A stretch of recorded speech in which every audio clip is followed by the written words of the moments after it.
we start with the background, I guess it's important to understand what e-invoicing is. So an electronic invoice is one that is issued, transmitted, and received in a structured electronic format, which allows for automatic and electronic processing. It's important to note here that it doesn't include PDF invoices or scanned paper invoices. So although these are electronic documents, it's not structured e-invoices. Contain data in a structured format with defined fields and tags, enabling machine readability and automatic processing. And typically, it uses formats such as XML and UBL. Apologies, I forgot to mention, there are quite a few abbreviations used throughout this presentation. And we did include a glossary of terms towards the end of the presentation, and I know Naomi will send the presentation at a later stage as well. So if you're not familiar with any terms, they are defined towards the end of the presentation in the PowerPoint slides. But I will try to briefly describe some of the abbreviations. So XML is extensible markup language. It's a structured text-based format used to store and exchange data between systems. That makes it machine readable. And then UBL is an XML-based standard, and it's used to structure and exchange business documents, so purchase orders and credit notes. Okay, if we move on to the next slide, I briefly want to discuss the evolution of e-invoicing in Europe and France. I won't spend too much time on this, but basically we can split it in 4 phases. Phase 1 being standardization. So in 2014, the EU adopted Directive 2014-55, and the objective there was to standardize business to government e-invoicing. From 2014 to 2017, there was the development of the technical standard EN 1693. And that really is the European standard that defines core data elements and business rules for compliant e-invoices within the European Union. From 2019 to 2020, it was mandatory for business to government e-invoicing for all EU public authorities, and France completed their rollout in 2020 with the use of the Chorus Pro platform. Okay, so the key insight here was that e-invoicing became standardized, but it only applied to the public sector and business to government transactions. The next phase really looks at the shift towards tax control. So in 2019, there was a major turning point Europe-wide, where Italy introduced a mandatory business-to-business e-invoicing. And the result there was a proven reduction in VAT fraud and increased VAT revenue. So France announced their reform direction in 2020, and their law introduced mandatory business-to-business e-invoicing as well as e-reporting obligations. So in this phase, e-invoicing evolved from a business efficiency tool into a tax control mechanism. The third phase can be seen as the design and implementation of France's CTC system. And CTC really refers to continuous transaction controls. And that really is a government-led approach to tax compliance where transaction data is checked in real time. And France designed a hybrid system which includes e-invoicing as well as e-reporting for business to consumer and cross-border transactions. From 2023 to 2026, there was the refinement of the French CTC system as well as the pilot. And then the original go-live of 2024 was postponed to 2026 and 2027, and that's where we are today. So the key insight there is that France creates a full operational CTC system built on e-invoicing infrastructure. Okay, if we look at the last phase, it's really EU-wide alignment, and that came with the VIDA. So VAT in the digital age was adopted by the EU in 2025, And that really introduced digital reporting requirements and mandatory structured e-invoicing for cross-border from 1 July 2030. So the EU scaled the CTC concept across member states. So what is the French e-invoicing reform all about? The French reform is one of the most advanced implementations of the EU's digital VAT agenda. At its core, it's not about invoices, it's a complete redesign of VAT reporting and control. So as I mentioned previously, it introduces a continuous transaction controls model, and that really enables tax authorities to receive transaction data close to real time.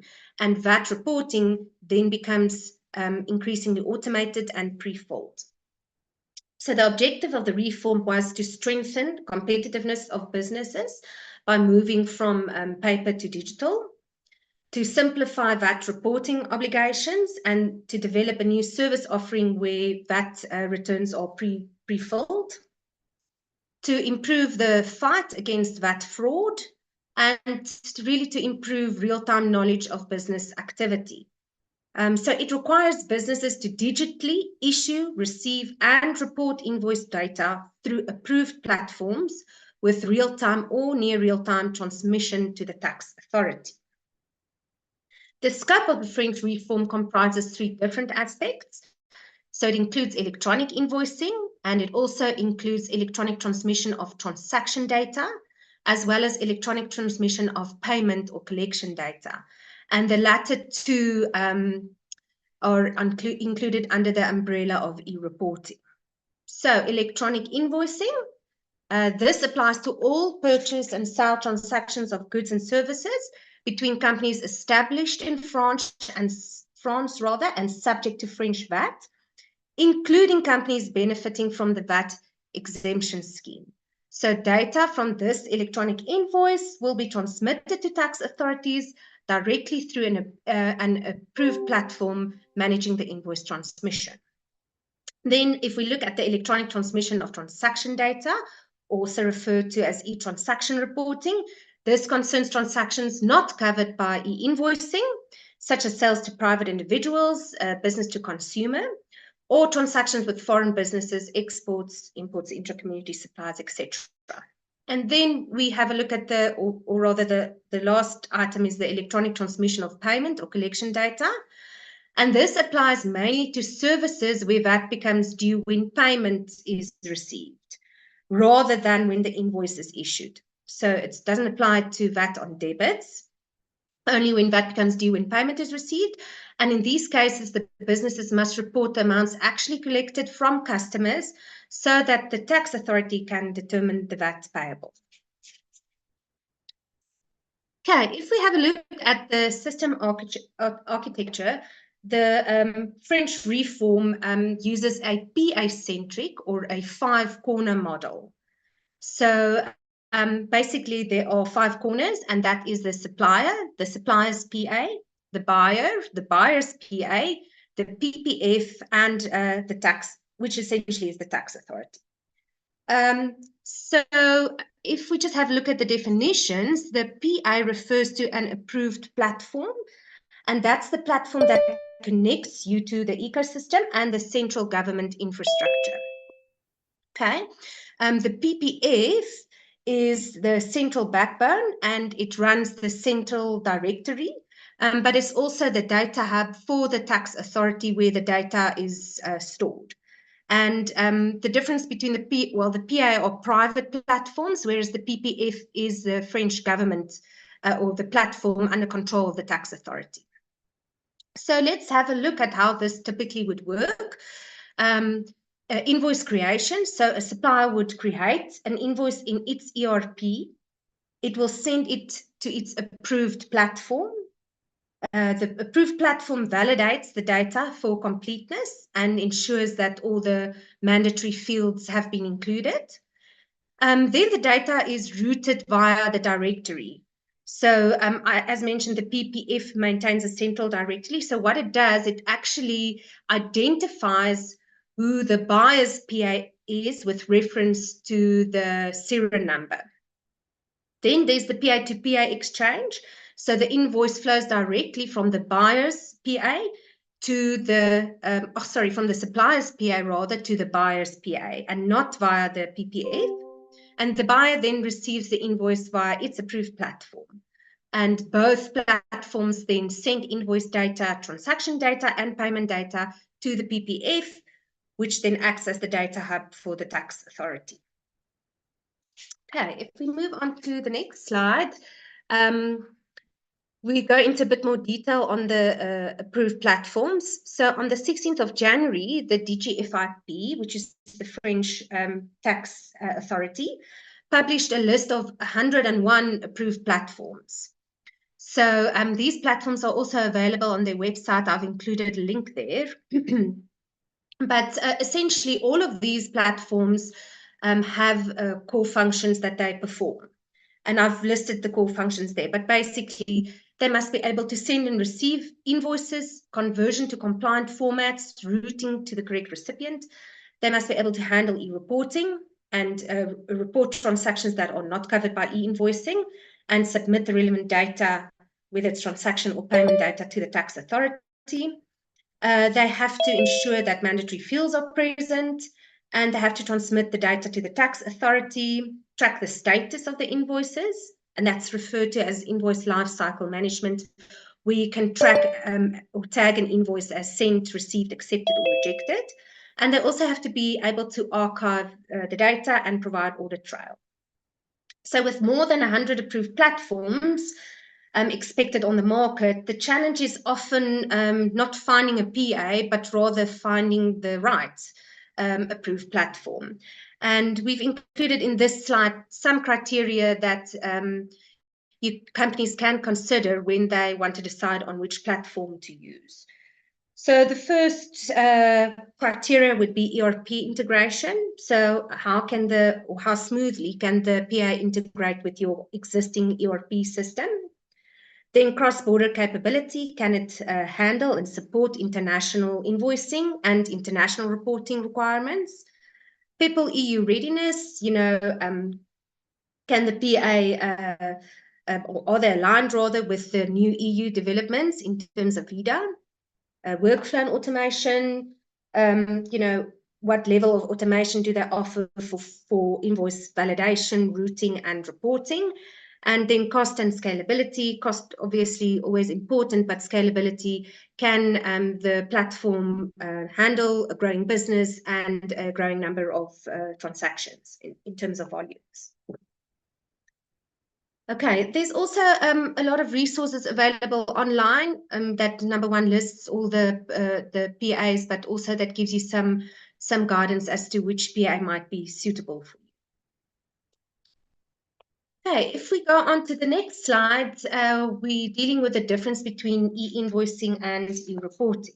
Okay, so if we look at e-invoicing, it applies to domestic business-to-business transactions where the supplier and the buyer is established and subject to VAT in France. So important to note here that subject to VAT refers to a taxable person carrying out an economic activity independently on a regular basis. So this would include companies that are subject to VAT, but who, for example, benefits from VAT exemption. And that's typically the case for micro entrepreneurs who are not liable for VAT because their turnover is below the threshold. But these companies, even though they're not liable for VAT, they would still be required to e-invoice. And it will, however, exclude companies that are subject to VAT, but that carries out VAT-exempt transactions that are exempt from invoicing obligations. And this is typically, for an example, a GP, where they are VAT exempt and exempt from invoicing. So they don't need to e-invoice in this scenario, but they need to be able to receive e-invoices. And in order to receive e-invoices, you also need an approved platform. So even though they don't need to e-invoice, they still need to be connected to an approved platform. All right, so if we look at the next requirement for e-invoicing, invoices must be a structured digital file, and it has to be compliant with EN 16931. That includes all the mandatory fields, and it must be digitally validated and transmitted through an approved platform. E-invoicing is real-time, and full invoice data is transmitted. And we'll have a look at the detailed fields in the next slide. And in summary, it applies to taxable persons established in France and subject to VAT. So then what is e-reporting? Well, e-reporting applies mainly to business to consumer and cross-border business to business transactions. So basically all the transactions that are not covered by e-invoicing. Transactions are reported to the government after the fact through a certified platform. And the frequency is periodic in line with the VAT regime. And it probably will move to real-time in future. In e-reporting, what data will be transmitted? Well, that depends. For business-to-business transactions, essentially the same data as would be reported in or transmitted in e-invoicing. For business-to-consumer transaction, daily aggregated data will be transmitted, and that would include amounts excluding VAT and corresponding VAT amounts per VAT rate. And then in some instances, payment data will also be e-reported. So e-reporting applies to all taxable persons with VAT obligations in France. And this could include non-established entities that are registered for VAT in France. Okay. Then the next slide deals with the required fields that need to be included in an e-invoice. From the 1st of September 2026 or the 1st of September 2027, depending on the size of your company, there are additional data fields or mandatory fields that need to be included. And I have flagged them here with an asterisk on the slide. So I'll quickly go through the required fields. Serial number. Serial number is one of the new mandatory fields. That's important for routing and obviously legal recognition. Invoice date and number to enable you to identify transactions for VAT and audit purposes. The seller or service provider and buyer customer information is required. So that would include the name, addresses, VAT IDs.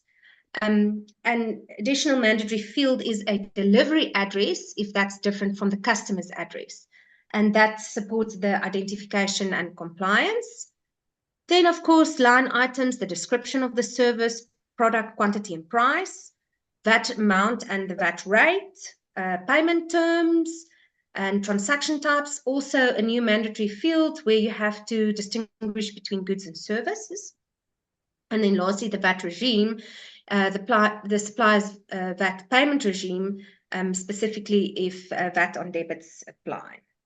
Okay, and then I've also included a link in this slide if you require more detailed information of the mandatory information and fields required for e-invoicing. Okay, the next slide is just an illustrative example of what an e-invoice could look like. 3 formats are acceptable under the reform, and that is Factuur X, UBL, and C2. UBL and C2 are pure XML formats, whereas Factuur X is a hybrid. So it basically is a PDF human-readable document with embedded XML data. And yeah, this example doesn't include all the mandatory information, but it's just a nice illustrative example of how it could look like. Right. If I go to the next slide, we look at e-reporting and what data needs to be reported. So for international business to business, and we've also mentioned that before, but the same data as required for e-invoicing must generally be reported to the tax authorities. For companies not established in France, the intra-community VAT number or foreign tax identification number is obviously reported instead of the French serial number. For international and domestic business-to-consumer transaction, the data to be reported concerns aggregate VAT liable transactions per day, which the tax authority can use to calculate the value of the company's transactions. Such transaction includes supplies of services in connection with a non-taxable person. Okay, that's typically referred to B2C, where the transaction is liable to French VAT. The reporting frequency here depends on your VAT regime. And then we've mentioned payment data that needs to be e-reported, and this really is only where VAT is due on the receipt of payment. Sorry, is that a question or? Sorry. Dorothy, sorry. Yeah, thank you. Okay, let's get to the next slide. The implementation timeline. So from the 1st of September 2026, all companies need to be able to receive electronic invoices.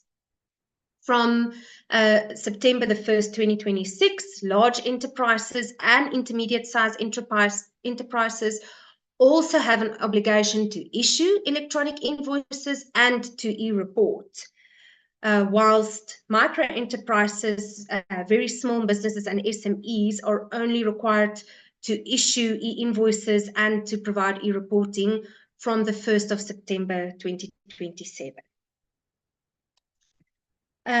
Important to note on the implementation timeline is that there are penalties for non-compliance. I'm not going to go into detail, but it's just worth noting. And then there are some archiving requirements, but this is usually handled by your approved platform. So what does it mean for French companies invoicing abroad? Well, French companies invoicing abroad have no obligation to issue e-invoices via an approved platform, but e-reporting is, however, mandatory. So this means that the company must transmit transaction data via its approved platform to the tax authority. And the data to be reported depends on whether it's an international business-to-business transaction or a business-to-consumer transaction. And that we already dealt with in the previous slide. So how would reporting occur? The invoice would be issued as usual. No structured e-invoice requirement. The data is then captured internally by the ERP accounting system.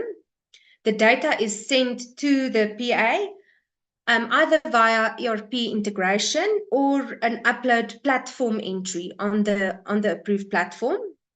The PA then converts the data and puts it in the correct format, and it submits the data to the PPF. And the PPF then stores this data and makes it available to the tax authority as and when that is needed. Right, what does it mean for Dutch companies with customers in France? Let's assume that the Dutch company is not established in France. If the company is established in France, so if, for example, it has a branch with a permanent establishment in France, then it will follow the normal rules for French companies. So if the Dutch company is not established in France and is not subject to VAT in France, then really there's no impact. If the Dutch company is, however, subject to VAT in France, then e-reporting may apply, in which case the Dutch company would need an approved platform to fulfill its reporting obligations. In certain instances, a foreign company may be liable for French VAT. So that could be specifically relating to online retail sales to private consumers in France. If the Dutch company stores inventory in France, domestic French sales or certain services that are taxable in France.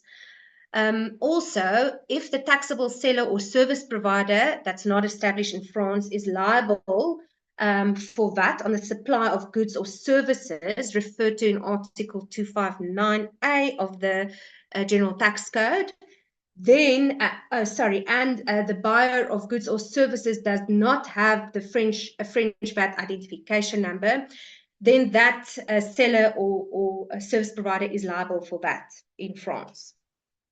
But a foreign company that's not established in France is not liable for VAT in France if its customer is registered for VAT in France. And that usually is the case for VAT reverse charge transactions.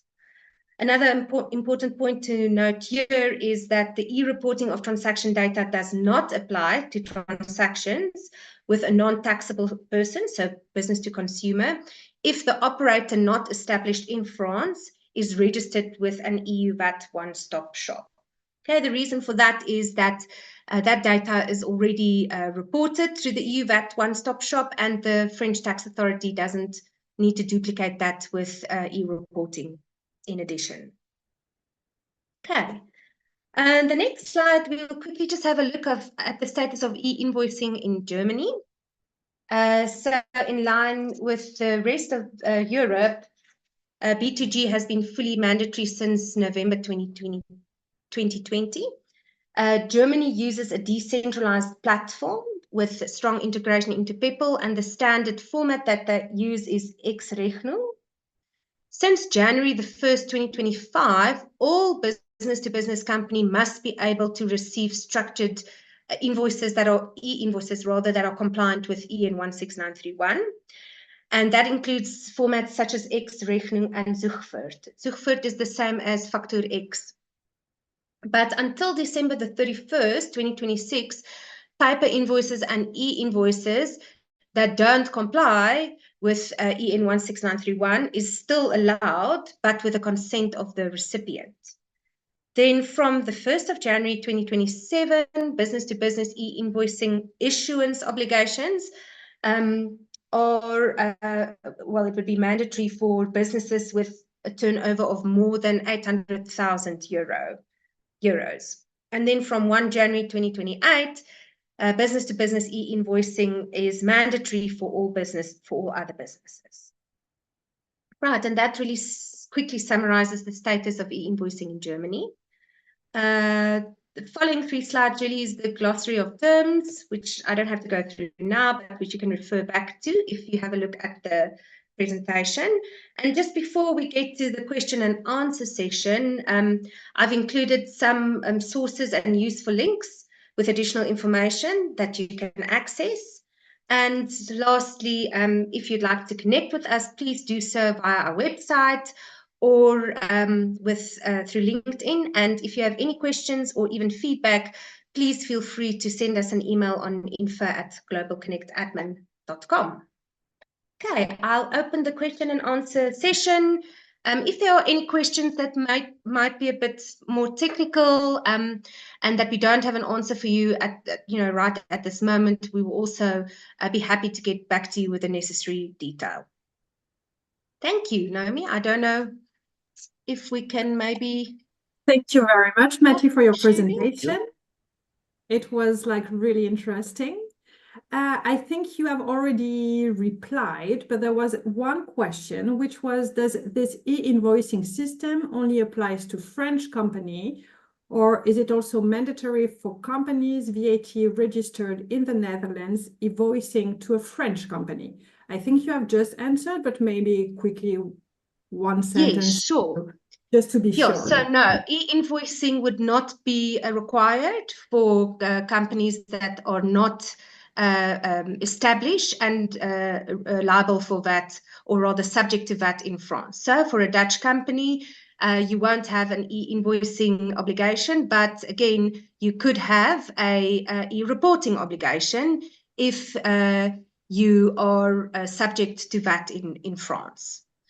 So having an e-reporting obligation would also mean that you need an approved platform, because that's the only way how data is transmitted to the DGFIP. So yeah, that really summarizes that. Thank you, Matty. There is another one regarding the future of e-invoicing in the Netherlands, or we can also take it Europe-wise. Will this be something becoming mandatory, you think, in the future? Yes, definitely. So that is what VIDA brings. So VIDA is VAT in the digital age, and that was adopted by the European Union in 2025. So that's going to require all businesses throughout Europe to invoice e-invoices for business-to-business transactions. And I just want to page to this one. Yeah, so all intra-EU business-to-business transactions will, from 1 July 2030, be subject to mandatory structured e-invoicing. And so in the Netherlands, those rules will still come. Currently, they're not as advanced as France or Germany or Italy for that matter, but you will definitely see e-invoicing in the future. I think maybe Before just the 1st of July 2030. Just a short introduction or a short interruption.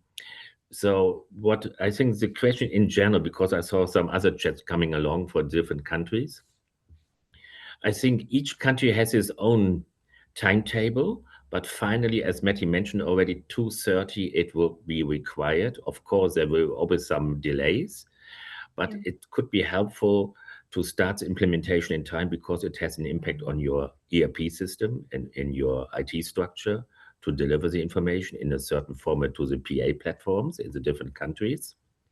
And each country, and if you start once to change, maybe especially in headquarters or bigger companies, may it make sense already to start to look how far it makes sense to adjust it also for the other bigger neighbor countries. That's why we have shown Germany, but it will be the same for Italy, Spain, all the bigger countries that you may have business with. Please, Matty, it's your stage again. Thanks for adding that back.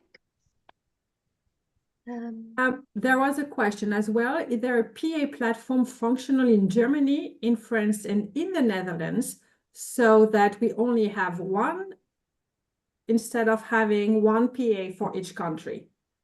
Yeah, no, I think, so the approved platforms really depends on each country's CTC system.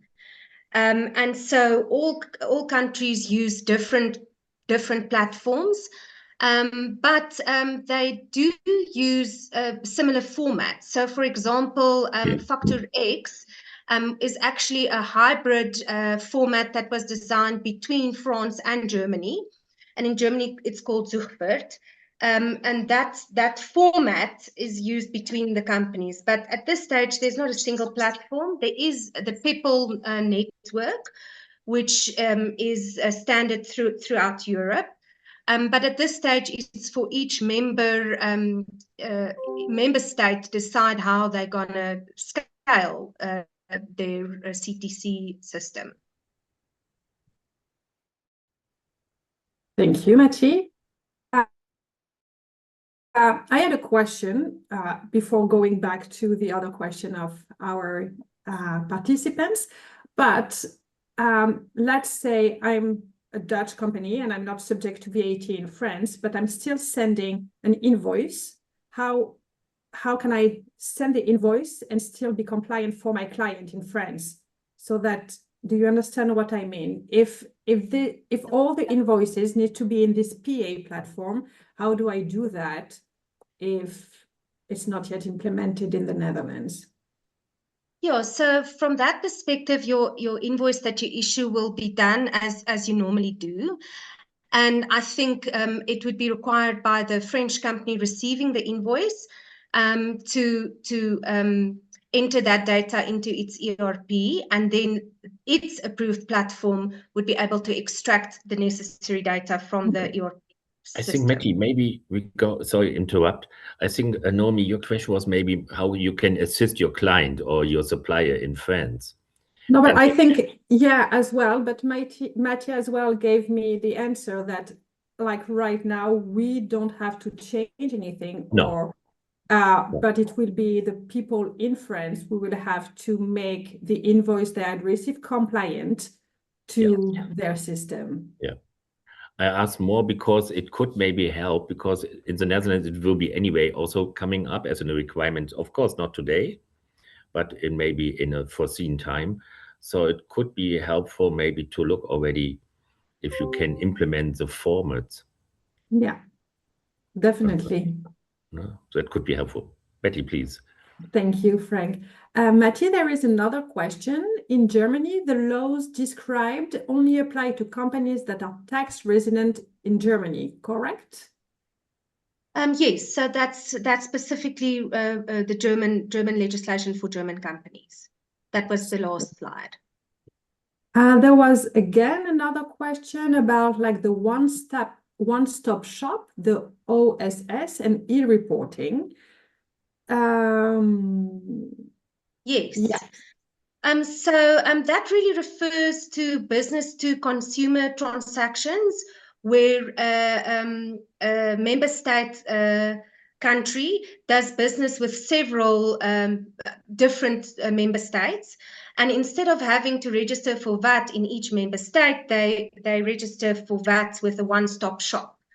So if you are a Dutch company and you registered with the one-stop shop, then e-reporting does not apply to you. So that's almost an exclusion for foreign companies because the French tax authority already receives that data through the one-stop shop. They don't require you to duplicate it and send it again through e-reporting. Thank you, Mati. There was something. Okay, regarding the PA platform in the list of like the 100, the company is asking, can a company fit this once a month with the uploaded invoice that they receive, or does this need to be, let's say, to be fed on invoice date base? So that again depends if you are if you have an obligation to invoice or whether you have an obligation to e-report. For e-invoicing, it's real time. So your ERP system takes care of these transactions, and the PA extracts the data and converts it in real time, as and when you issue the invoice. However, for e-reporting, and mostly that would be required for foreign companies, or if they're subject to VAT within France, that can be done in line with your VAT regime. So it's not necessarily monthly. I think if you have a monthly VAT regime, it's 2 or 3 times a month. And if you are if you're exempt, I think it is every second month.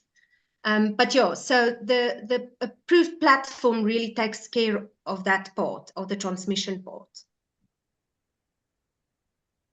Thank you. Thank you, Mati, for this explanation. And we had one more question.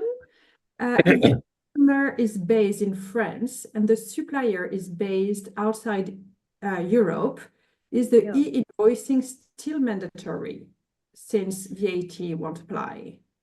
Yeah, so no, e-invoicing is not mandatory because e-invoicing is only mandatory for French established entities subject to VAT in France. So as soon as if you have a customer cross-border, then e-invoicing is no longer required, but e-reporting will still be required. And for many French established companies, it will be required even though there is no VAT. So it doesn't say you have to be liable for VAT. It just says you have to be subject to VAT. And that doesn't really necessarily mean you have a VAT liability. So yes, e-reporting will still be applicable or mandatory, even though your customer is outside the EU. I'm reading the question. I'm really thank you, Mati. If people still need to react to what Mati is explaining, please unmute yourself because it might be easier. We have another question. It's about a company that has both B2C and B2B transaction. In that case, would e-reporting still be exempt if we use the OSS scheme?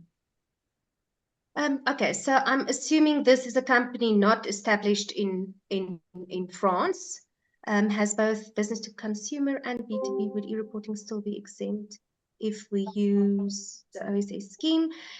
Yes, I would say it would be, but obviously only if all the transactions are reported through the OSS scheme. If there are any other transactions that we are subject to VAT in France, then that might need to be e-reported. But for a specific company-specific question, it's difficult to answer, not having all the details. Well, thank you very much. Do we have time for another last question if you have? Okay. I will,